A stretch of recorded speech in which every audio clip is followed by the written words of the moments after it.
Ang calcium boryglucanate ay mahalaga sa bagong panganak na inahing baboy dahil ito ay nakakatulong sa pag-iwas at paggamot ng hypocalcemia o mababang calcium sa dugo. Ito ay isang karaniwang kondisyon sa mga inahing baboy pagkatapos manganak. Health benefits. Pinapalakas ang mga buto at ngipin ng inahing baboy at ng mga piglets. Nakakatulong sa pagkontra ng muscle cramps at panghihina.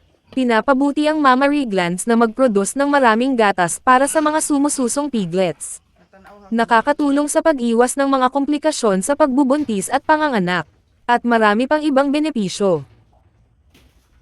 Ngayon sa ikatatlong araw simula ng manganak ay bibigyan namin ng 10 ml na CBG ang Mama Pig, para mas makarecover pa siya sa dulot ng matinding stress simula ng pag-labor hanggang sa manganak, at dahil na rin may 15 piglets para maging sagana siya sa gatas, panatilihin nating malusog ang inahing baboy at kasama ang calcium boryglucanate sa medication program para sa ikabubuti niya at ng mga piglets. Napaka-affordable lamang po nito at nasa yellow basket po ang link para umorder. Maraming salamat at happy farming po sa ating lahat.